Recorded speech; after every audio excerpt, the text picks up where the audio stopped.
السلام علیکم ناظرین، سیاست ٹی وی کے عالمی خبرنامے میں آپ کا خیر مقدم ہے۔ میں ہوں جسیم نظامی۔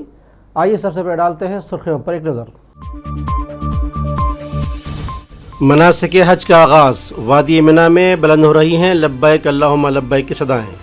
سعودی حکومت کی جانب سے بہترین انتظامات۔ جنگ بندی کے لیے کوششیں جاری، حماس نے اسرائیل کے غزہ سے مکمل تخلیہ کا بھی کیا مطالبہ۔ اسرائیل کی جانب سے رفح پر ہیلی کاپٹر، لڑاکا طیاروں اور ڈرون سے حملے جاری۔ شہدائے فلسطین کی تعداد 37,700 سے بھی زائد ہو گئی۔ اور اٹلی میں گروپ G7 کا اجلاس جاری، جو بائیڈن سمیت عالمی رہنما کر رہے ہیں شرکت۔ تو یہ تھی سرخیاں، خبریں تفصیل سے۔ مناسک حج کا آغاز ہو چکا ہے۔ وادی منی کی عارضی بستی لبیک اللہم لبیک صداؤں سے گونج رہی ہے۔ عازمین آج سارا دن منی میں قیام کریں گے اور کل حج بیت اللہ کا رکن اعظم وقوف عرفہ ہوگا۔ اتوار کو عید الاضحیٰ ہوگی اور عازمین حج قربانی پیش کریں گے۔ پیش ہے اس حوالے سے تفصیلات۔ مناسک حج بیت اللہ کا آغاز ہو گیا ہے۔ وادی منی کی عارضی بستی لبیک اللہم لبیک کی صداؤں سے گونج رہی ہے۔ عازمین آج پورا دن منی میں قیام کریں گے۔ وادی منی دنیا کا وہ واحد خطہ ہے جو سال میں محض چند دنوں کے لیے آباد ہوتا ہے۔ یہاں دنیا کے کونے کونے سے فرزندان اسلام آتے ہیں اور مناسک حج کی ادائیگی کی جاتی ہے۔ لاکھوں عازمین حج آج 8 ذوالحجہ کو وادی منی کی خیمہ بستی میں قیام کریں گے۔ عازمین 5 وقت کی نماز منی میں ادا کرنے کے بعد حج کے رکن اعظم وقوف عرفہ کے لیے میدان عرفات روانہ ہو جائیں گے۔ وادی منی مکہ مکرمہ اور میدان مزدلفہ کے درمیان واقع ہے۔ حرم شریف کے شمالی سمت 7 کلومیٹر کی مسافت پر یہ واقع وادی سال میں صرف 5 دنوں کے لیے آباد ہوتی ہے۔ وادی منی کی شمالی اور جنوبی سمتوں کو پہاڑوں نے اپنے حصار میں لیا ہوا ہے، اس لیے اسے وادی کہا جاتا ہے۔ وزارت حج عمرہ اور دیگر سعودی وزارتوں کے اشتراک سے وادی منی میں تمام سہولتیں فراہم کی گئی ہیں۔ وزارت صحت کی جانب سے عازمین حج کی دیکھ بھال اور انہیں صحت خدمات کی فراہمی کے لیے وسیع پیمانے پر انتظامات کیے گئے۔ وزارت صحت کی زیر نگرانی منی میں جملہ سہولتوں سے آراستہ 4 بڑے ہسپتال اور مختلف مقامات پر متعدد ڈسپنسریز قائم کی گئی ہیں تاکہ عازمین کو بروقت طبی خدمات بھی فراہم کی جا سکیں۔ منی کا ایمرجنسی ہسپتال 200 بستروں پر مشتمل ہے، جن میں 88 بستر ہنگامی حالات کے لیے مختص ہیں۔ ہسپتال میں مختلف امراض کے حوالے سے 35 کلینکس بھی موجود ہیں۔ منی الوادی ہسپتال 160 بستروں پر مشتمل ہے، جہاں لو لگنے والے کیسز سے نمٹنے کے لیے 20 علیحدہ بستر فراہم کیے گئے ہیں، جبکہ دیگر طبی سہولتیں بھی یہاں موجود ہیں۔ واضح ہے کہ لگ بھگ 20 لاکھ عازمین حج دنیا بھر سے حج بیت اللہ کی عبادت کے لیے ان دنوں سعودی عرب کے شہر مکہ مکرمہ میں موجود ہیں۔ کل حج کا رکن اعظم وقوف عرفہ ہوگا اور اتوار کے دن سعودی عرب سمیت دیگر عرب ممالک میں عید الاضحیٰ بھی منائی جائے گی اور عازمین حج شیطان کو کنکریاں ماریں گے۔ بیورو رپورٹ، سیاست ٹی وی۔ سعودی عرب میں ہلال احمر اتھارٹی نے مسجد الحرام کے اطراف ٹاور سے ایئر ایمبولینس سروس کا آغاز کر دیا ہے۔ وزارت کی جانب سے اٹھائے جانے والا یہ اقدام حج 2024 کے دوران عازمین کی سیفٹی، ان کی جان بچانے اور صحت خدمات کے حوالے سے تیاریوں کا حصہ ہے۔ حج کے دوران چلائے جانے والی یہ سروسز ایک مربوط صحت کے نظام کا حصہ ہے، جو ہنگامی کال موصول ہونے اور سروس فراہم کرنے سے شروع ہو کر مریض کے ہسپتال تک منتقل کرنے پر ختم ہوتی ہے۔ اتھارٹی کی جانب سے رواں سال حج کے دوران تمام زخمیوں اور مریضوں تک پہنچنے کے لیے مسجد الحرام اور حج مقامات کے قریب علاقے میں 7 ہیلی کاپٹرز فراہم کیے گئے ہیں۔ ادھر جنگ بندی کے لیے تمام کوششیں جاری ہیں۔ اقوام متحدہ اور امریکہ کی کوششوں کے دوران حماس نے معاہدے میں اسرائیل کے غزہ سے مکمل تخلیہ کا بھی مطالبہ کیا۔ وہیں دوسری جانب ظالم اسرائیل نے جواب میں رفح پر حملے تیز کر دیے ہیں۔ تاہم یہ ظاہر ہو رہا ہے کہ اسرائیل جنگ کے خاتمے میں مسلسل انکار کی وجہ سے عالمی برادری میں تنہا ہو رہا ہے۔ پیش ہے اس حوالے سے تفصیلات۔ حماس اور اسرائیل کے بیچ جنگ بندی کی کوششیں جاری ہیں۔ جنگ بندی کے متعلق منصوبے میں پہلا مرحلہ ابتدائی 6 مہینے کی جنگ بندی کی تجویز پیش کرتا ہے، جس میں فلسطینی قیدیوں کی رہائی کے بدلے اسرائیلی یرغمالیوں کی رہائی، غزہ کے گنجان علاقوں سے اسرائیلی فوج کا تخلیہ اور بے دخل فلسطینیوں کی اپنے علاقوں میں واپسی اہم ترین نکات میں شامل ہے۔ اس کے لیے غزہ پٹی پر بڑے پیمانے پر انسانی امداد کی تقسیم بھی ضروری ہے۔ منصوبے کے تحت دونوں فریقین کے درمیان دشمنی کے مستقل خاتمے کا بھی مطالبہ شامل ہے۔ یہ غزہ میں اب تک موجود تمام یرغمالیوں کی رہائی اور غزہ سے اسرائیلی فوج کے مکمل انخلاء کے بدلے میں ہوگا۔ تیسرا مرحلہ غزہ کے لیے تعمیری نو کے کثیر سالہ بڑے منصوبے اور ہلاک یرغمالیوں کی باقیات جو بھی غزہ میں موجود بتائی جاتی ہیں انہیں اسرائیل میں ان کے خاندانوں کو واپس کرنے پر غور کرتا ہے۔ قرارداد کا متن یہ بھی ہے کہ پہلے مرحلے کے لیے مذاکرات میں 6 ہفتوں سے زائد کا وقت لگ جائے گا تو جنگ بندی تب تک جاری رہے گی جب تک مذاکرات جاری رہیں گے۔ سب سے اہم قرارداد ان تمام کوششوں کو رد کرتی ہے جو غزہ کی زمینی آبادی کو تبدیل یا اس کے رقبے کو کم کرنے سے متعلق ہو۔ سلامتی کونسل کے مذاکرات کے ذریعے 2 ریاستی حل کے نظریے کو حاصل کرنے کے لیے غیر متزلزل عزم کا اعادہ کیا گیا، جہاں 2 جمہوری ریاستیں اسرائیل اور فلسطین محفوظ اور تسلیم شدہ سرحدوں میں امن کے ساتھ شانہ بشانہ رہیں۔ اس قرارداد میں فلسطینی اتھارٹی کے تحت غزہ پٹی کی مغربی کنارے کے ساتھ الحاق کی اہمیت پر بھی زور دیا گیا۔ یہ تمام نکات بلا شبہ مثبت ہے، لیکن اصل چیلنج یہ ہے کہ ان پر عمل آوری کیسے ہوگی۔ امریکہ اور دیگر عالمی قوتوں کی ذمہ داری ہے کہ وہ اس منصوبے پر مکمل عملی جامہ پہنانے کے لیے کام کریں۔ تاہم اس حوالے سے ایک سوال یہ بھی اٹھ رہا ہے کہ 3 مراحل پر مشتمل جنگ بندی کا منصوبہ جس سے اقوام متحدہ کے طاقتور ترین رکن کی سرپرستی حاصل ہے، کیا اسرائیل اس پر راضی ہو جائے گا؟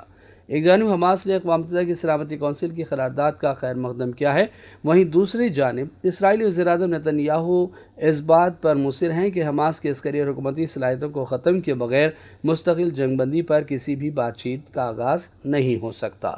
یہ واضح ہے کہ اسرائیل فوری جنگ بندی پر تو رضامند نہیں ہوگا۔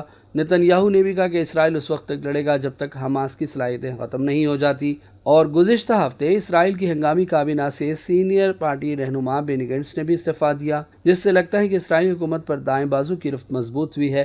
سابق وزیر اور نتن یاہو کے درمیان جنگ بندی کے معاہدے کے بعد غزہ میں شہریوں کے امور کی نگرانی سے متعلق سنگین نوعیت کے اختلافات بتائے جاتے ہیں۔ دوسری جانب گزشتہ چند ہفتوں سے اسرائیل نے جنوبی اور وسطی غزہ میں زمینی اور فضائی کارروائیوں کا سلسلہ تیز کیا ہے، جو جارحانہ کارروائیاں روکنے کے عالمی دباؤ کی کھلی نفی ہے، جس میں ہزاروں مظلوم فلسطینی شہید ہو چکے ہیں۔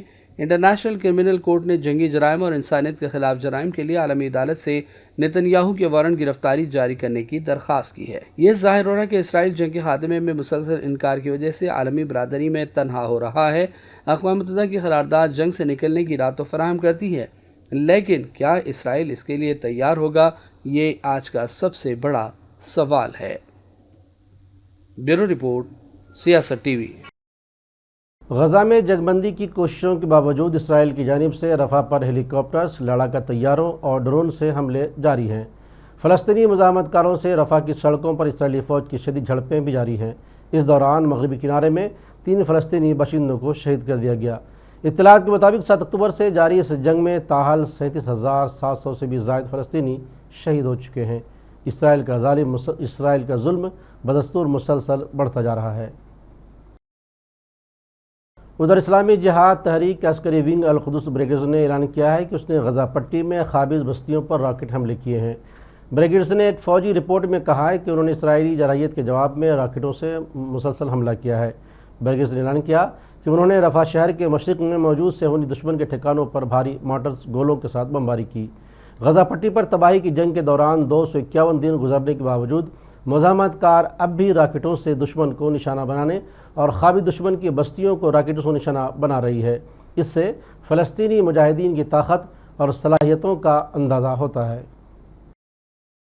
کیوبا کے صدر میگل ڈیاز کانل نے کہا ہے کہ فلسطین کے معاملے میں ہم سے کچھ بن نہیں پڑ رہا ہے اور اس سے بے بسی اور پر ہم ہر روز تکلیف اٹھا رہے ہیں۔ اطلاع کے مطابق صدر میگل نے فلسطینی امامہ پہن کر فلسطینی پرچم کے ساتھ دارالحکومت ہوانہ آنے والے نوجوانوں کے ساتھ ملاقات کی۔ نوجوانوں سے خطاب میں انہوں نے غزہ پر 7 اکتوبر سے جاری اسرائیلی حملوں پر بیان دیا اور کہا ہے کہ فلسطین آلام و مصائب میں گھرا ہوا ہے اور ہم اس کی مدد نہیں کر پا رہے ہیں۔ اپنی اس بے بسی پر ہمارا دل کڑ رہا ہے۔ آج فلسطین دنیا کے شرف اور عزت و وقار کا دفاع کر رہا ہے۔ انہوں نے کہا کہ وہاں ہونے والے مظالم سے لا تعلق رکھنے والوں کو تاریخ کبھی بھی معاف نہیں کرے گی۔ ادھر دنیا کے 7 بڑے صنعتی ممالک کے گروپ G7 کی اٹلی میں جاری 3 روزہ سربراہ اجلاس کے دوسرے دن آج یعنی جمعے کے روز ان ملکوں کے رہنما متعدد عالمی چیلنجز پر تبادلہ خیال کر رہے ہیں۔ دوسرے دن کے ایجنڈے میں مہاجرت، مصنوعی ذہانت یعنی آرٹیفیشل انٹیلیجنس، بحر الکاہل اور اقتصادی سلامتی اور افریقہ شامل ہیں۔ اجلاس کے پہلے دن G7 کے رہنماؤں نے یوکرین کو اس کی بقا کی جنگ میں مدد کے لیے $50 ارب کی منظوری دی ہے۔ یہ رقم روس کے منجمد اثاثوں سے دی جائے گی۔ غیر G7 ممالک کے کئی رہنما بھی سربراہ اجلاس میں شامل ہونے والے ہیں، جن میں وزیر اعظم نریندر مودی، برازیل کے صدر لولا ڈی سلوا، ترکی کے صدر رجب طیب اردغان اور کینیا کے صدر ولیام روٹو شامل ہیں۔ مسیحیوں کے روحانی پیشوا پوپ فرانسس بھی سربراہ اجلاس میں شرکت کریں گے۔ G7 ممالک کی تنظیم نے یوکرین کی مدد کے لیے روس کے $50 ارب کے منجمد اثاثوں کو استعمال کرنے پر اتفاق کیا ہے تاکہ اسے روسی افواج کے خلاف لڑائی میں استعمال کیا جا سکے۔ امریکی صدر جو بائیڈن نے کہا ہے کہ یہ روس کو ایک اور یاد دہانی ہے کہ ہم پیچھے نہیں ہٹ رہے ہیں، لیکن ماسکو نے اس کے جواب میں انتہائی تکلیف دہ جوابی اقدامات کی دھمکی دی ہے۔ یہ رقم شاید رواں سال میں نہ مل سکے، تاہم اسے یوکرین کی جنگ اور معیشت کی بحالی کے لیے ایک طویل مدتی حل قرار دیا جا رہا ہے۔ جنوبی کویت کے ایک عمارت میں آگ لگنے سے کم از کم 45 افراد ہلاک ہو گئے تھے۔ 12 جون کو آتش زدگی کے واقعے میں مرنے والے 45 ہندوستانیوں میں کیرالہ کے 23 باشندے شامل تھے۔ 7 تمل ناڈو، 3 آندھرا پردیش اور بہار، اڑیسہ، کرناٹک اور دیگر ریاستوں سے ایک ایک شخص اپنی جان سے ہاتھ دھو بیٹھا ہے۔ IF کا ایک خصوصی طیارہ 45 ہندوستانی مہلوکین کی لاشوں کو لے کر کوچین میں بین الاقوامی ہوائی اڈے پر پہنچا۔ ہندوستانی مملکت وزیر خارجہ کے وردھان سنگھ نے اس سلسلے میں بیان بھی دیا ہے۔ This fire and this tragic accident. It is no doubt a very tragic accident and incident, and we are all very sad about it.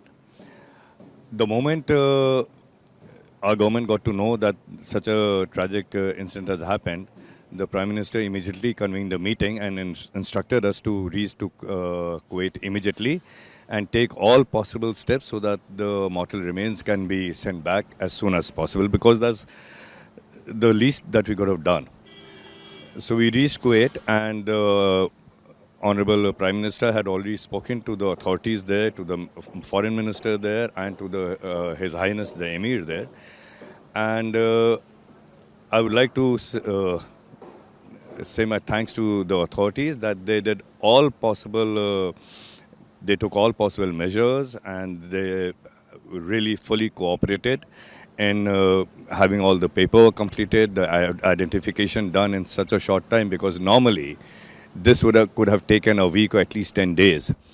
But on Prime Minister's insistence, the authorities were very quick about it. They immediately undertook the task of completing the formalities, and we managed to bring back the bodies here as soon as possible.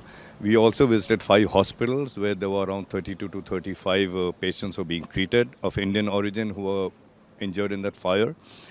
And we spoke to them individually, we inquired about their health, and all the hospitals and the directors were there. And I would also like to thank the hospital staff of each hospital that exceptional care is being taken by the hospital staff and the doctors of those patients. And most of them are likely to be discharged in a couple of days. See, we do not look at it how challenging it was. It had to be done. We took all possible steps, all possible efforts to have it done. And normally, as I said before, this would have taken at least a week, 10 days. But because of the good relationships between our government and the Kuwaiti government, and the sensitive issue that it was, and especially with the Prime Minister's intervention on this part, on his part, the royal family of Kuwait, the officials, the ministers, His Highness of Kuwait, they all took personal interest so that the bodies could be brought back as soon as possible. And in the hospitals, we are told that His Highness has called up the hospital people and the Minister for Health personally, and the Minister of Health has himself done rounds of the hospitals where the people injured are being treated. So in Kuwait, the Kuwait government has taken up the inquiry. Any details about that inquiry? Yes, the Kuwaiti government is taking this incident very seriously, and they're taking all possible steps. They're making inquiries as to how it happened, so that this kind of... اور آخر میں سرخیوں پر ایک اور نظر۔ مناسک حج کا آغاز، وادی منی میں بلند ہو رہی ہیں لبیک اللہم لبیک کی صدائیں، سعودی حکومت کی جانب سے بہترین انتظامات۔ جنگ بندی کے لیے کوششیں جاری، حماس نے اسرائیل کے غزہ سے مکمل تخلیہ کا بھی کیا مطالبہ۔ اسرائیل کی جانب سے رفح پر ہیلی کاپٹر، لڑاکا طیاروں اور ڈرون سے حملے جاری، شہدائے فلسطین کی تعداد 37,700 سے بھی زائد ہو گئی۔ اور اٹلی میں گروپ G7 کا اجلاس جاری، جو بائیڈن سمیت عالمی رہنما کر رہے ہیں شرکت۔ تو ناظرین، سیاست ٹی وی کے عالمی خبرنامہ میں آج بس اتنا ہی۔ مزید اپڈیٹس کے لیے آپ بنے رہیں سیاست ٹی وی کے ساتھ، اور مجھے اور سیاست ٹی وی کی پوری ٹیم کو دیجیے اجازت۔ اللہ حافظ۔